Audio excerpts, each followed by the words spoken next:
Rahim. Alhamdulillahi Rabbil Alamin. Allahumma salli ala Sayyidina Muhammadin al-Fatihi lima ughliqa wal khatimi lima sabaq Nasiril haqqi bil haqqi wal hadi ila siratikal mustaqim wa ala alihi haqqa qadrihi wa miqdarihi al-azim. Rabbi shrah li sadri wa yassir li amri wahlul uqdatam min lisani yafqahu qawli waj'alna minal ladzina yastami'una al-qawla fayattabi'una ahsanah. Amma ba'du. Alhamdulillah, puji dan syukur sama-sama kita haturkan kehadrat Allah Subhanahu wa taala atas berbagai limpahan rahmat dan nikmat-Nya, taufik, hidayah serta ma'unahnya. Dan kita memohon kepada Allah Subhanahu wa taala agar Allah menambahkan keberkahan bagi kita di sisa bulan Sya'ban ini, mempertemukan kita dengan bulan Ramadan yang mulia. Allah beri kita ma'unah untuk bisa melaksanakan siam dan qiyam di bulan Ramadan yang akan datang ini. Amin ya rabbal alamin. Salawat dan salam kita haturkan kepada junjungan kita, kekasih hati kita, Habibuna Muhammad sallallahu alaihi wa ala alihi wa sahbihi wasallam. Para jamaah yang dirahmati Allah Subhanahu wa taala, melanjutkan majelis kita daripada kitab Al-Arba'in An-Nawawiyah. Qala al-Imam An-Nawawi rahimahullahu taala, Al-Hadithul Khamisu Ashar An Abi Hurairah radhiyallahu anhu anna Rasulullah sallallahu alaihi wasallam qala Man kana yu'minu billahi wal yawmil akhir falyaqul khairan aw liyasmut wa man kana yu'minu billahi wal yawmil akhir falyukrim jarah wa man kana yu'minu billahi wal yawmil akhir falyukrim dhaifah. Diriwayatkan daripada Sayyidina Abi Hurairah radhiyallahu taala anhu, sesungguhnya Rasulullah sallallahu alaihi wasallam bersabda, barang siapa beriman kepada Allah dan hari akhir, maka hendaklah ia mengatakan perkataan yang baik atau berdiam. Artinya kalau kada mampu mengatakan perkataan yang baik, maka lebih baik berdiam. Kemudian barang siapa beriman dengan Allah dan hari akhir, maka hendaklah ia memuliakan jirannya atau tetangganya. Dan barang siapa beriman kepada Allah dan hari akhir, hendaklah ia memuliakan tamunya. Rawahul Bukhari wa Muslim. Hadis ini hadis muttafaqun alaih, diriwayatkan oleh Imam Bukhari dan Imam Muslim.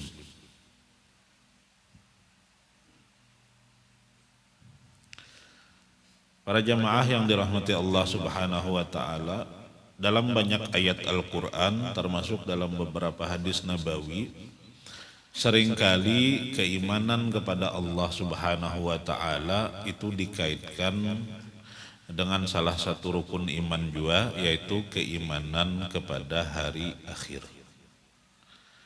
Keimanan kepada Allah Subhanahu wa taala dan keimanan kepada Rasulullah itu adalah yang asal, yang pokok daripada cabang-cabang keimanan lainnya. Tapi yang kada kalah penting dan seringkali menurut para ulama menjadikan motivasi kita dalam beramal itu adalah seberapa kuat, karena iman itu Pak lah kita sama-sama tahu bisa melemah, bisa menguat, bisa bertambah, bisa berkurang. Termasuk keimanan kita kepada hari akhir. Ketika keimanan kita kepada hari akhir itu kuat, artinya kita percaya dengan sepenuh hati bahwa kelak setelah kita wafat, dunia yang kita kenal ini akan ada akhirnya, yang kita kenal dengan yaumul qiyamah, ketika Allah membinasakan segala makhluknya. Kemudian akan ada yaumul ba'ats, akan ada hari kita dibangkitkan oleh Allah Subhanahu wa taala Kemudian ada setelahnya itu yaumul mahsyar. Kita dikumpulkan di padang mahsyar untuk dihisap atas segala amal perbuatan kita. Dan pada akhirnya hasil daripada hisap itu hanya ada dua. Apakah seseorang itu akan dimasukkan Allah ke dalam surganya atau dimasukkan Allah ke dalam nerakanya. Apabila kuat keimanan kita akan yaumul akhir ini, maka insya Allah amal kita pun akan mengikuti.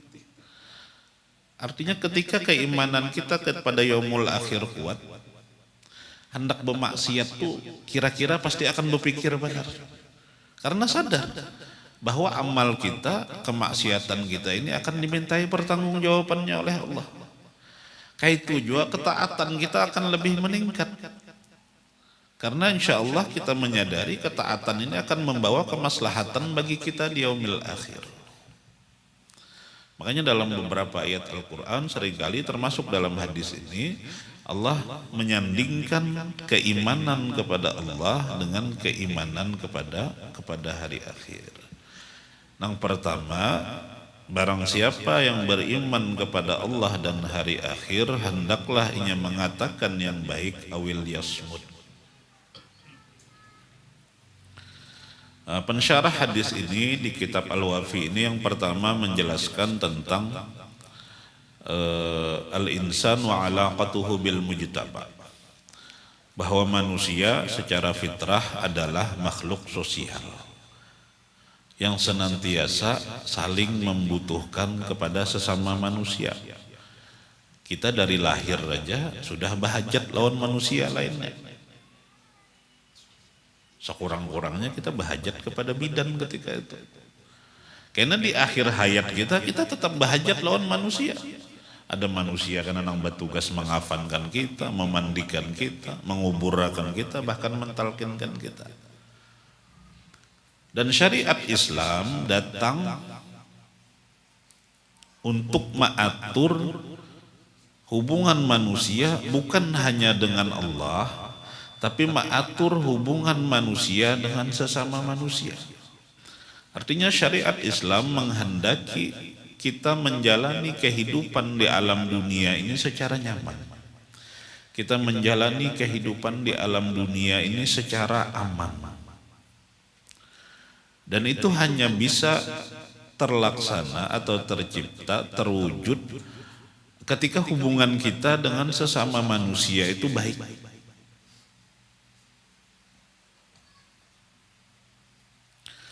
Kemudian di poin yang kedua, Sidin menjelaskan min kamalil imani qaulul khairi wassomtu amma siwah.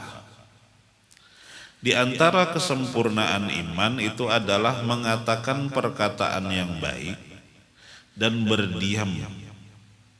Artinya kada mengatakan amma siwah, daripada perkataan-perkataan yang kada baik.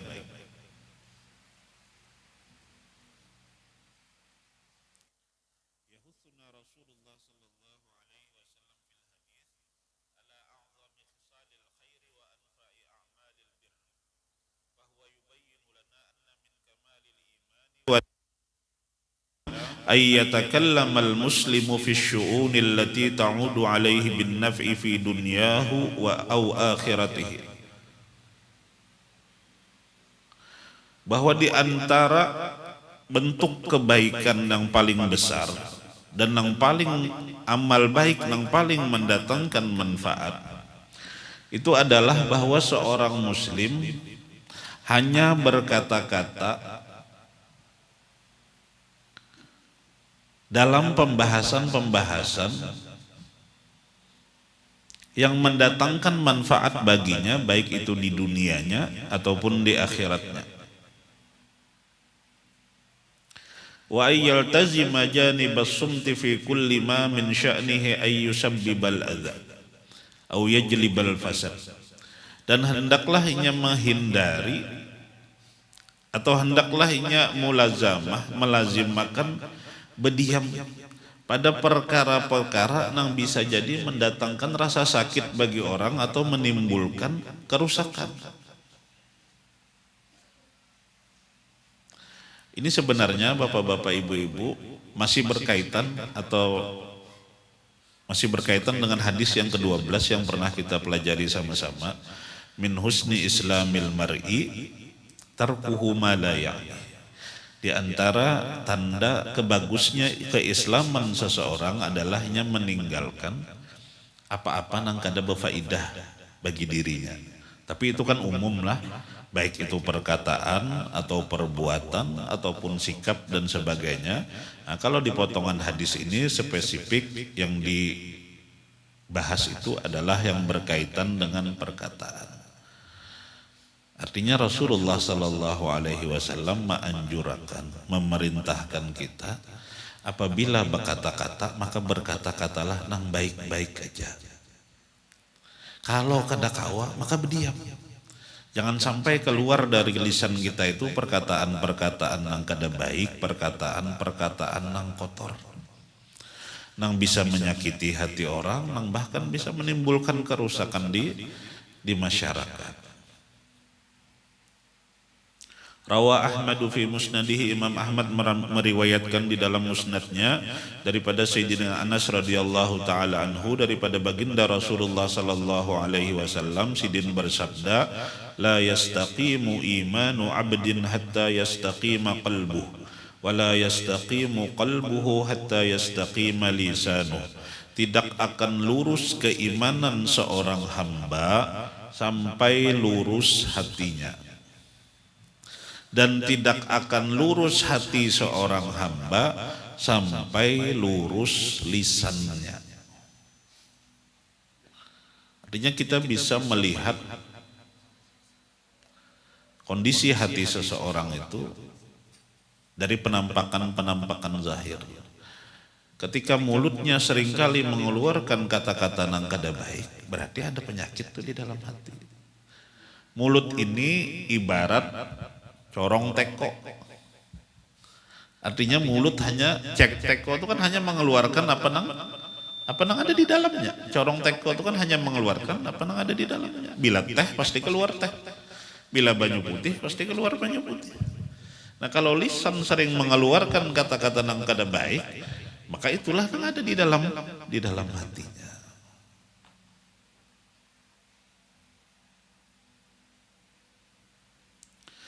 Dan Imam At-Tabrani meriwayatkan daripada hadis Sayyidina Anas radhiyallahu taala anhu, daripada baginda Rasulullah sallallahu alaihi wasallam, Sidin bersabda, la yablughu 'abdun haqiqatal imani hatta yakhzuna min lisanih ayyumsikuhu an ba'dil kalam.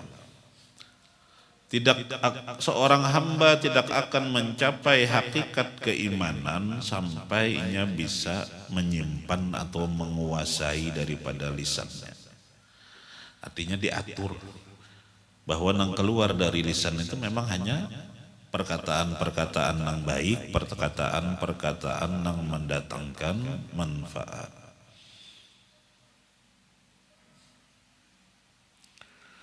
Fa'alal muslimi idza arada ay yatakallama ay yufakkira qabla ay yatakallam. Maka hendaknya jar pensyarahnya ini, setiap muslim itu sebelum bapandir dipikir dulu.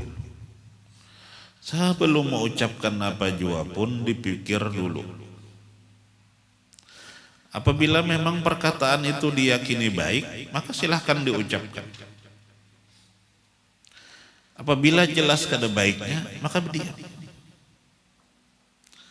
Ataupun ragu-ragu, ini apabila diucapkan baikkah kadakah,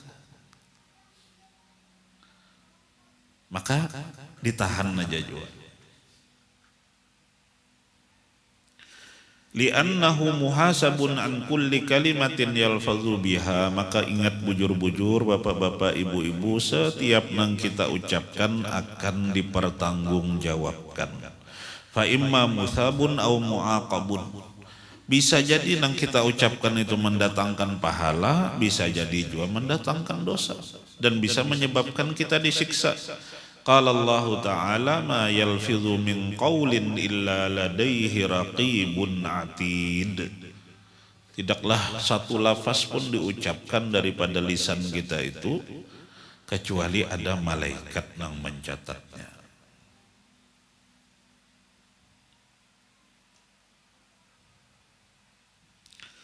Diriwayatkan oleh Imam Bukhari daripada Sayyidina Abi Hurairah radhiyallahu taala anhu, Rasulullah sallallahu alaihi wasallam bersabda, "Innal 'abda la yatakallamu bil kalimati min ridwanillahi ta'ala ma yulqi laha bala." Sesungguhnya seorang hamba bisa jadi mengucapkan kata-kata, dan kata-kata itu mendatangkan keridhaan daripada Allah Subhanahu wa taala. Sementara nang bepandirnya sebenarnya kada meniatkan juga untuk itu, atau kada bujur-bujur serius juga ketika mengucapkan itu. Tapi ternyata kata-kata itu diridhai oleh Allah Subhanahu wa taala. Yarfa'uhu Allahu biha darajat, sehingga menyebabkan orang yang mengatakan itu diangkat oleh Allah Subhanahu wa taala beberapa derajat. Wa innal 'abda la yatakallamu bil kalimati min sukhtillahi ta'ala. Tapi bisa juga terkadang kita mengucapkan kata-kata yang justru bisa mendatangkan murka dari Allah Subhanahu wa taala, la yulqi laha bala. Meskipun kita ketika mengucapkannya itu bisa jadi kada serius sebenarnya. Yahwi biha fi jahannam. Dan bisa menyebabkan orang yang mengucapkan kata-kata itu masuk ke dalam neraka. Dalam hadis Sayyidina Mu'az, Rasulullah sallallahu alaihi wasallam menyampaikan, di antara yang paling banyak menjadi sebab manusia tersungkur ditarik ke dalam api neraka itu adalah karena kada bisa menjaga lisannya. Mudah-mudahan kita diberi Allah Subhanahu wa taala maunah untuk bisa senantiasa menjaga lisan kita daripada perkataan-perkataan yang kada berfaedah. Amin ya rabbal alamin. Nah, kemudian Sidin menjelaskan lagi adabul kalam, di antara adab-adab di dalam pembicaraan. Yang pertama, bahwa seorang muslim itu hendaknya bersungguh-sungguh dalam berbicara itu hanya berbicara yang mendatangkan manfaat.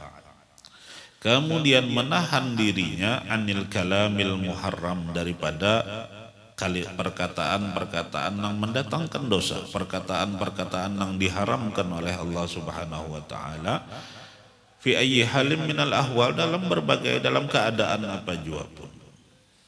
Di antara perkataan-perkataan yang diharamkan seperti ghibah, membicarakan aib orang lain, wan namimah, kemudian ma'adu domba orang lain, wa ta'nu fi a'radin nas, kemudian merendahkan kemuliaan atau kehormatan orang lain. Adab yang kedua, adamul iktsari minal kalamil mubah. Jangan terlalu banyak bepandiran, meskipun pandiran itu kadang mendatangkan dosa atau kadang mendatangkan pahala. Begagayaan misalnya, selama kada dicampuri dengan dusta, boleh aja sebenarnya. Begagayaan selama bukan bahasa sambatan ataupun selama tidak ada mengandung dusta, itu sebenarnya dibolehkan. Yang disebutkan oleh Sidin ini sebagai al-kalamul mubah. Perkataan yang hukumnya boleh, kada berdosa, kada berpahala. Li'annahu qad yajurru ilal muharrami awil makruh. Karena kebanyakan, terlalu banyak bepandir itu seringkali mengarahkan kepada perkataan-perkataan yang diharamkan ataupun sekurang-kurangnya yang makruh.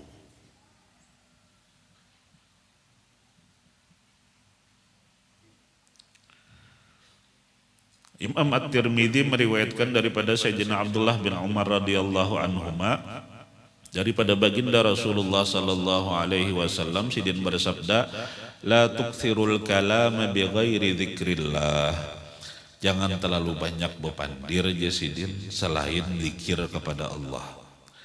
Fa inna kathratal kalami bi ghairi dzikrillah, karena banyak bepandir tanpa ingat kepada Allah, tanpa zikir kepada Allah,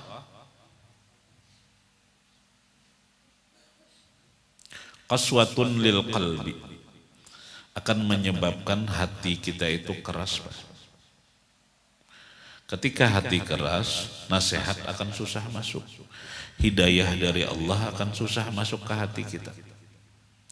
Wa inna ab'adan nasi minallahi al-qalbul qasi.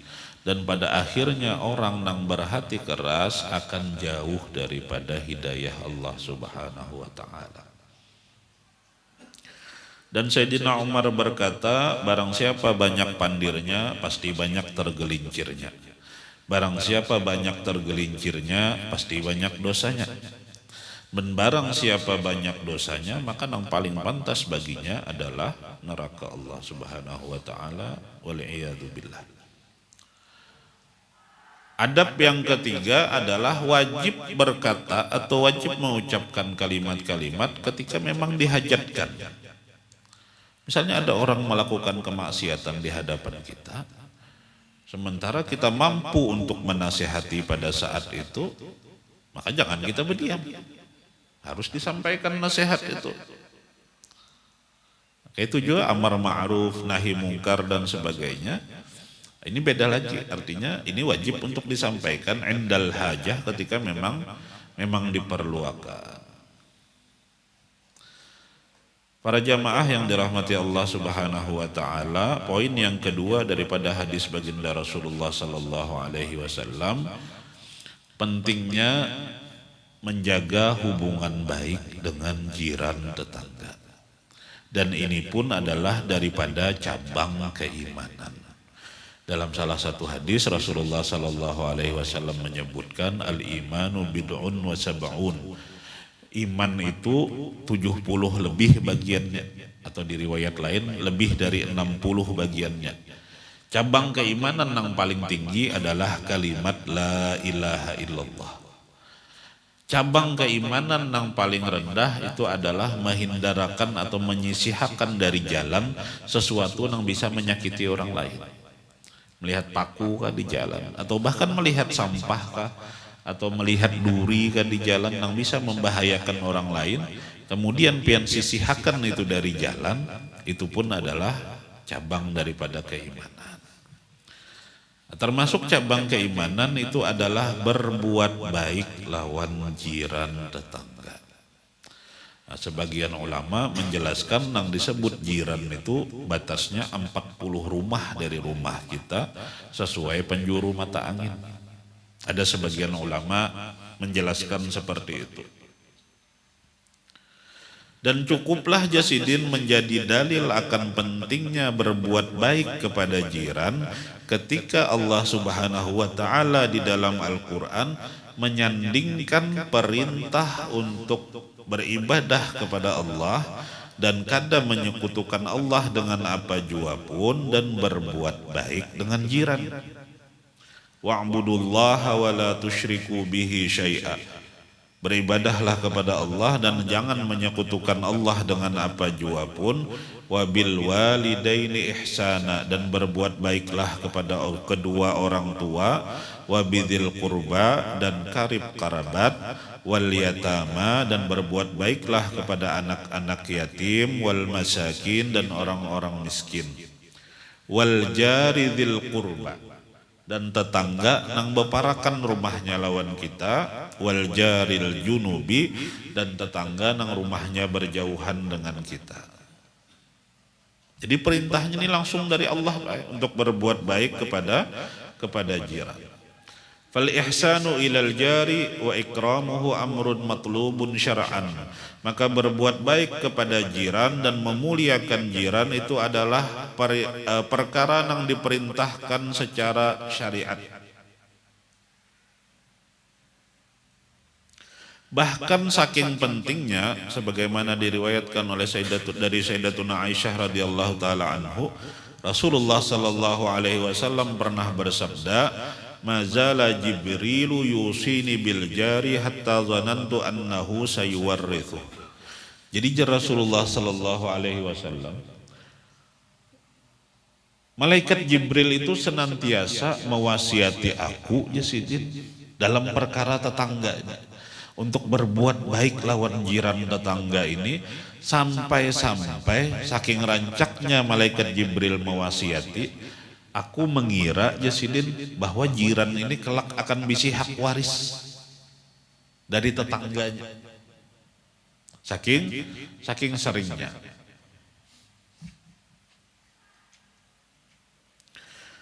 Dan berbuat buruk kepada jiran atau menzalimi jiran itu adalah termasuk dosa besar.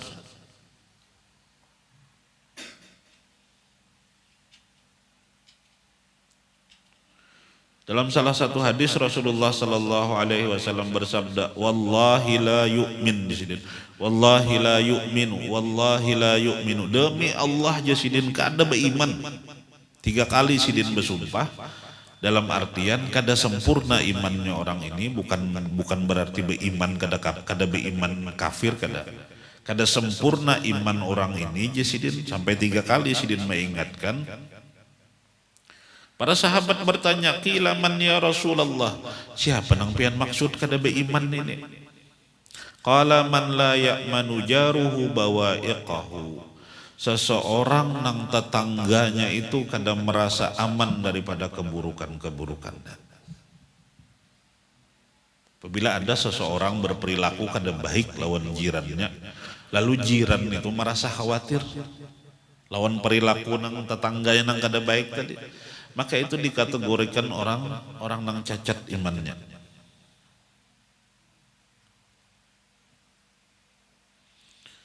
Dalam hadis lain Rasulullah sallallahu alaihi wasallam menjelaskan, ditakuni. Para sahabat bertanya, "Qila ya Rasulullah, inna fulanatan tusalli bil laili wa tasumun nahar." Wahai Rasulullah, sesungguhnya ada seorang bebinian. Tapi sama aja, cuma nang ditanya ini seorang perempuan, artinya bebinian atau lakian dalam hal ini sama. Ya Rasulullah, ada seorang bebinian katuju bangun malam sholat tahajud, watasumun nahar, dan banyak melaksanakan puasa sunnah di siang harinya. Wa fi lisaniha syai'un tu'dhi jiranaha salitah. Akan tetapi meskipun banyak sholat tahajud, rancak puasa sunnah, lisannya itu katuju menyakiti tetangganya. Salitah ay tawilatul lisan bisabbi, katuju mencela jiran, katuju mengungkai aib jiran, memandirakan keburukan jiran, ataupun menfitnah, atau dosa-dosa lisannya lah terhadap jirannya itu. Maka kada bermanfaat pae puasa sunnah nang digawinya, sholat tahajud nang dikerjakannya, ketika inya kada bisa berbuat baik kepada jirannya.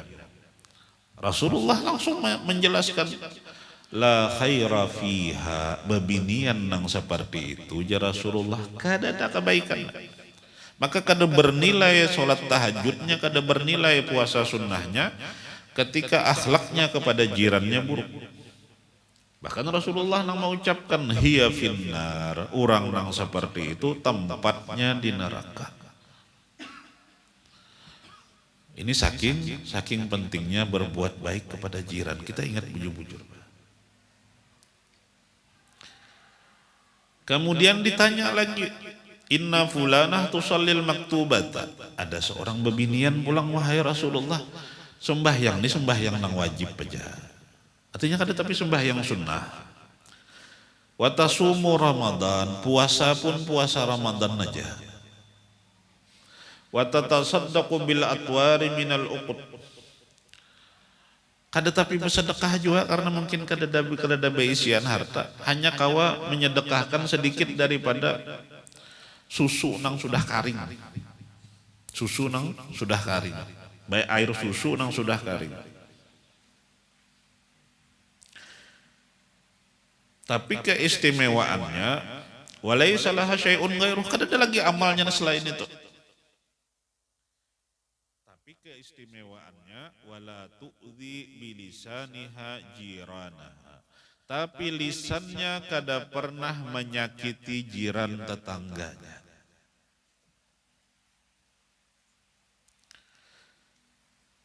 Qala, maka Rasulullah sallallahu alaihi wasallam bersabda, hiya fil jannah. Orang yang seperti itu tempatnya di surga. Mudah-mudahan kita termasuk ahli surga seberataan. Ya Rabbal alamin. Kemudian min wasailil ihsani ilal jar, di antara cara-cara untuk berbuat baik kepada jiran tetangga. Yang pertama, memperhatikan hajat kebutuhannya, terutama apabila ada di antara jiran kita itu fuqara atau masakin, orang-orang fakir, orang-orang miskin, perhatikan baik. Karena sebagaimana firman sabda Rasulullah sallallahu alaihi wasallam, ma amana bi man bata syab'ana wa jaruhu ila jambihi ja'un wa huwa ya'lam. Kada beriman lawan aku, ya Rasulullah sallallahu alaihi wasallam, siapa nang guring di malam hari dalam keadaan kanyang sementara inya tahu ada jirannya nang kelaparan. Dan inya kada merasakan apa-apa. Kada ada juga berusaha supaya jiran ini tempat kanyang. Ini ya Rasulullah kada beriman lawan aku. Dalam artian kada sempurna imannya kepada Rasulullah ketika pian misalnya guring di malam hari dalam keadaan kanyang dan pian tahu ada tetangga pian yang sedang kelaparan.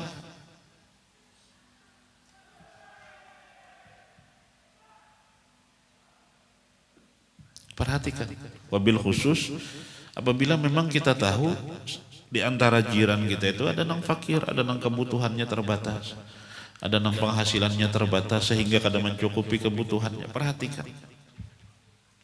Sampai-sampai kalau kawa tuh nah.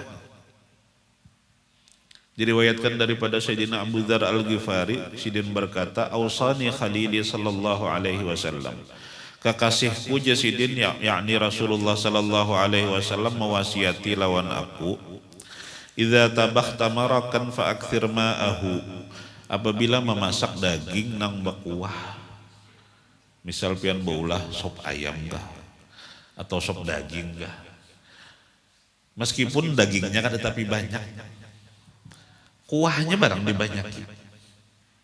dibanyaki itu, kemudian sumanzur ila ahli baiti jiranik, kemudian lihati jiran-jiran tetangga nih, kalau ada nang belum makan misalnya, kada kawannya menyediakan makanan untuk dirinya atau untuk keluarganya. Fa'asibuhum minha bima'ruf, maka bagiakan barang kuah daripada nang pian masak tadi. Nah, sampai ke itunya syariat Islam melalui lisan baginda Rasulullah sallallahu alaihi wasallam mengajarkan kebaikan, termasuk kebaikan kepada jiran. Kalau kada kau memberi dagingnya, kuahnya barang diberi akan terjadi masalah. Dan jangan memandang remeh suatu kebaikan apa jua pun.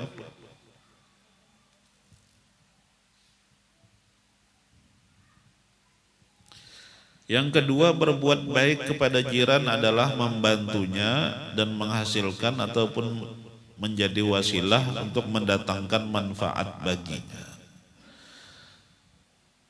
Perhatikan, harus belajar kita perhatian lawan jiran tetangga. Bisa jadi mungkin ada anaknya yang kesulitan dalam biaya pendidikan, pian bisi kelebihan harta, bantui. Atau bahkannya seperti yang dicontohkan oleh Rasulullah tadi, bisa jadi ada dalam kesehariannya untuk makan aja mungkin cuma kawa sekali atau 2 kali sehari.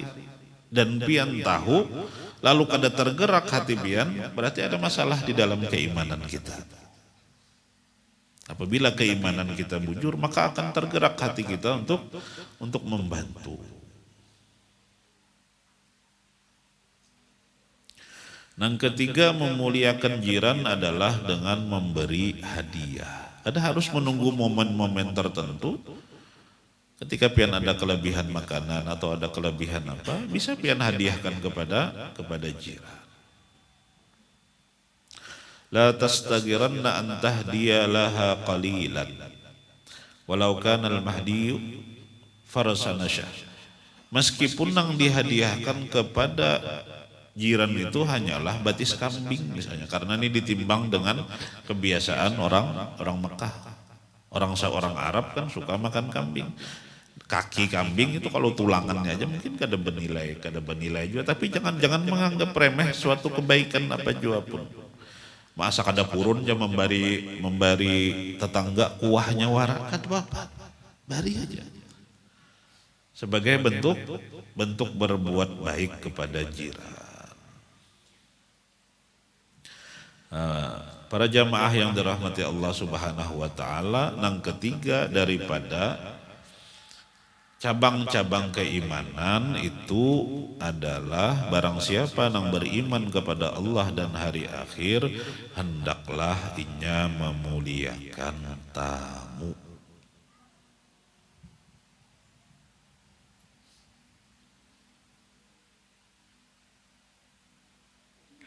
Para ulama berbeda pendapat apakah memuliakan tamu ini adalah hak yang diperoleh dari tamu itu, bagi tamu itu, ataupun ini adalah ihsan, ataupun ini adalah perbuatan baik saja.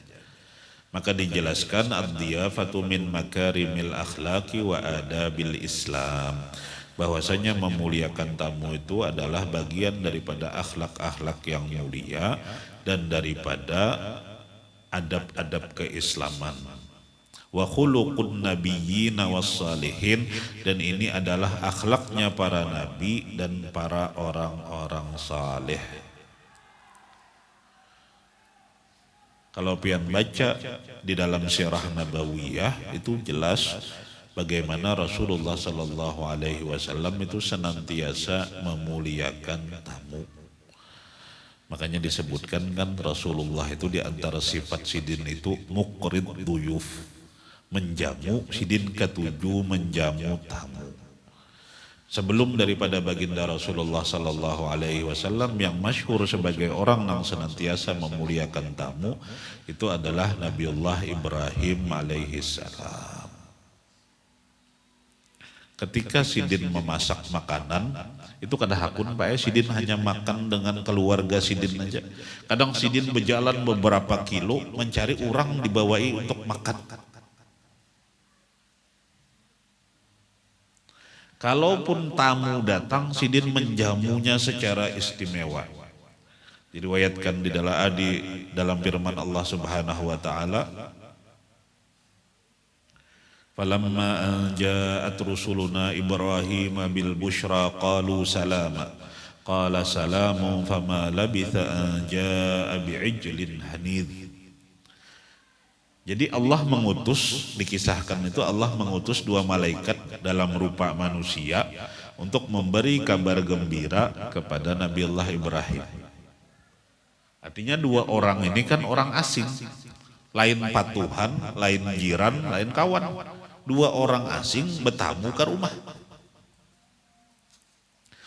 Tapi nang digaris bawahi oleh Allah Subhanahu wa taala di dalam firman itu, kada lama kemudian untuk memuliakan tamu itu Nabiullah Ibrahim menghidangkan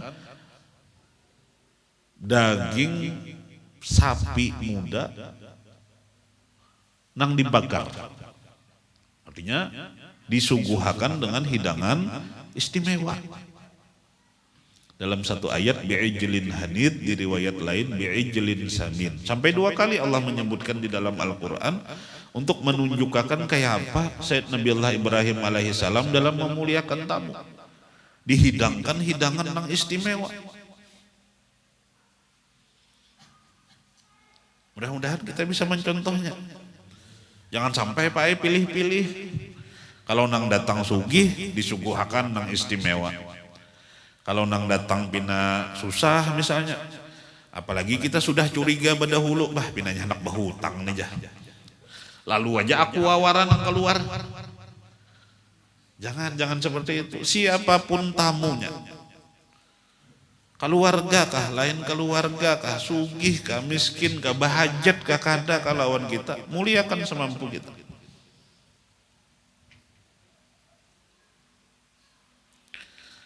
Terlebih apabila tamu itu tamu nang misalnya dari jauh lalu pemalam. Nah, itu dijelaskan dalam kitab ini diantaranya Lailatul Dhaifi haqqun wajibun ala kulli muslim. Artinya memalamakan seorang tamu itu malam pertama itu adalah hak yang wajib atas seorang muslim. Tapi jumhurul ulama menghukumakan bahwa menjamu tamu itu mustahabbah, sesuatu yang dianjurkan, wa mim babi makarimil akhlak, dan termasuk daripada bab akhlak-akhlak yang mulia, walaysat biwajibah, dan kada termasuk kewajiban. Di antara adab menjamu tamu adalah yang pertama, tamu itu disambut dengan wajah yang ceria. Jangan tamu datang pian merangut. Tamu disambut dengan wajah yang ceria. Kemudian diajak berbicara dengan perkataan yang lembut juga. Wal mubadaratu bi ihdari ma tayassara indahu min ta'amin wa syarab, dan bersegeralah menyuguhkan hidangan gasan tamu. Jangan tamu mahadang sampai setengah jam dulu hanya keluar banyu. Memuliakan tamu itu tadi, pertama pian sambut dengan wajah nang gembira, pian sambut dengan kata-kata nang baik, kemudian pian bersegera menyuguhkan apa nang kawa pian suguhakan. Syariat kada memberat-berati harus baca carian misalnya, apalagi sampai berhutang dalam memuliakan tamu, kada perlu. Apa nang pian bisa.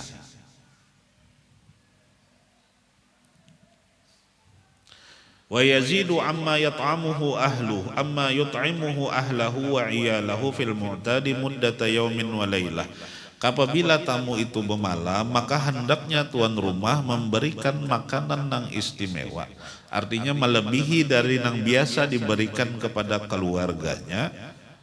Muddata yaumin wa lailah, dan ini berlaku untuk sehari semalam. Apabila tamu bermalam sampai 3 hari, maka hari kedua dan hari ketiga silahkan tetap dijamu, tapi ya seperti apa yang biasa dimakan hari-hari aja.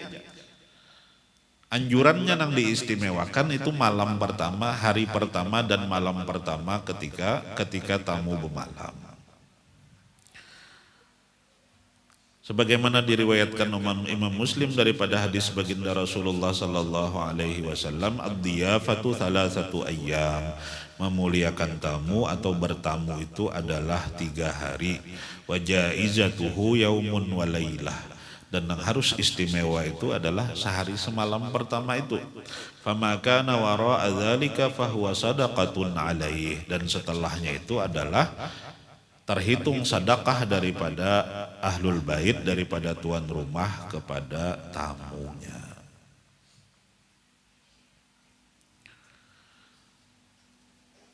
Tapi harus dipahami juga apabila kita di posisi sebagai tamu. Ada juga Pak adabnya. Jadi indahnya Islam itu setiap posisi itu ada adabnya. Ketika kita jadi tuan rumah ada adabnya. Ketika kita jadi tamu ada juga adabnya. Termasuk contoh ketika kita kesusahan. Kita kesusahan secara ekonomi. Adabnya adalah kita menahan diri untuk kada meminta-minta. Adab ketika kita kesusahan secara ekonomi misalnya adalah kita menahan diri kita untuk kada meminta-minta. Meminta cukup lawan Allah Ta'ala aja. Lalu kita tetap berikhtiar untuk mencari nafkah.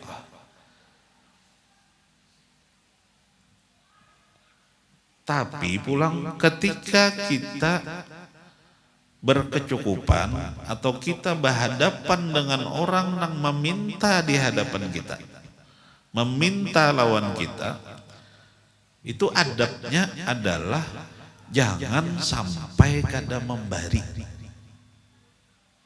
Ketika orang meminta lawan kita, dalam satu hadis itu disebutkan meskipun yang meminta ini naik kuda, artinya orang sugih sebenarnya. Datang orang bermobil ke hadapan pian, lalu minta sesuatu dari pian, padahal mungkinnya mampu aja membeli. usahakan untuk jangan kada membari. Itu adabnya. Tapi ketika kita di posisi orang nang kesusahan, ataupun secara umum, meskipun kita nyaman juga, adabnya adalah kita kada meminta-minta.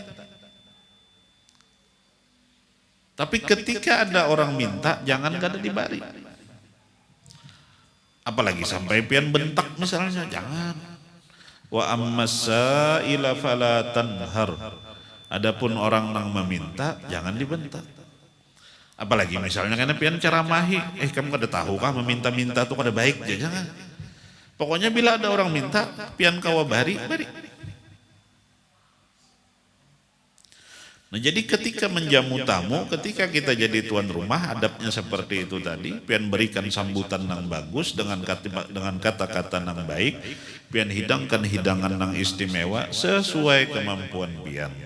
Apabila tamunya bermalam, sehari semalam pertama itu usahakan pian berikan jamuan yang istimewa.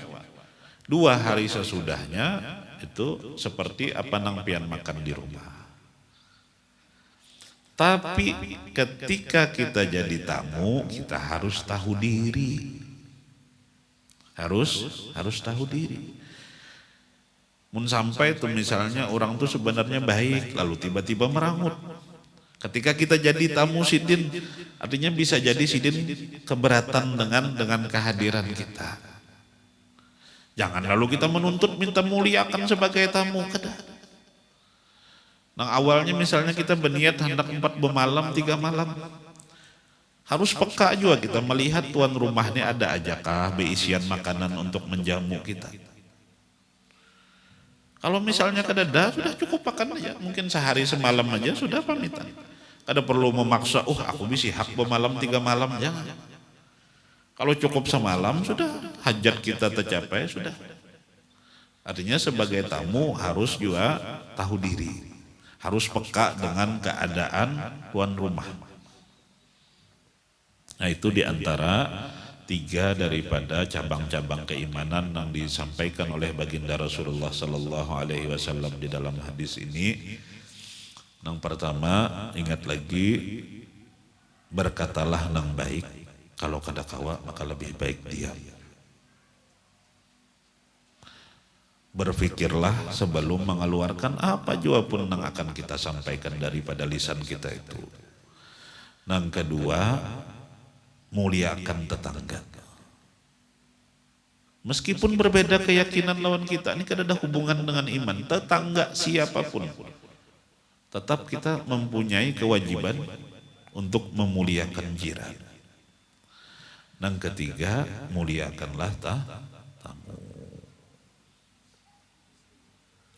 Mudah-mudahan kita bisa mengamalkan apa yang disampaikan, apa yang disabdakan oleh baginda Rasulullah Sallallahu Alaihi Wasallam ini. Sekali lagi kita memohon kepada Allah Subhanahu Wa Taala agar Allah melimpahkan keberkahan kepada kita di sisa bulan Sya'ban ini, mempertemukan kita dengan bulan Ramadan, dan minta kita harus meminta kepada Allah Subhanahu Wa Taala ma'unah. Karena kita beribadah, kita kawa beramal saleh itu karena ma'unah daripada Allah Subhanahu Wa Taala. Maka kita minta kepada Allah ma'unah, pertolongan, supaya kita bisa kawa memaksimalkan amal ibadah yang bisa kita kerjakan di bulan Ramadan yang akan datang ini. Mudah-mudahan puasa kita bernilai sempurna di mata Allah Subhanahu Wa Taala, di dalam pandangan Allah Subhanahu Wa Taala. Kemudian Allah beri ma'unah kita untuk melaksanakan qiyam di malam Ramadan, baik itu sholat tarawih ataupun sholat tahajud. Allah beri kita ma'unah, Allah ringankan lisan kita untuk banyak membaca Al-Quran di bulan Ramadan ini. Dan ulun mewasiati diri ulun pribadi dan kita seberataan, ini masih berkaitan dengan hadis ini tadi, jaga lisan kita selama bulan Ramadan. Karena Rasulullah sudah pernah mewanti-wanti berapa banyak berapa banyak orang yang melaksanakan puasa. Artinya menahan dirinya dari segala yang membatalkan mulai terbit fajar sampai terbenam matahari.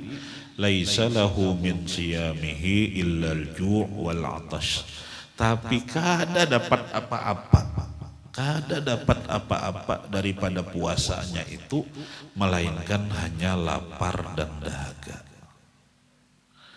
Seringkali yang menjadi sebab hilangnya pahala puasa ini adalah karena kada terjaga lisan.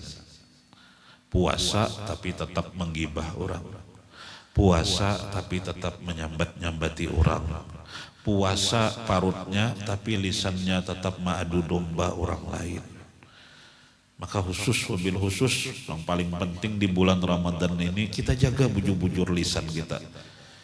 Jangan hanya kita jaga diri kita daripada membatalkan puasa secara syariat aja.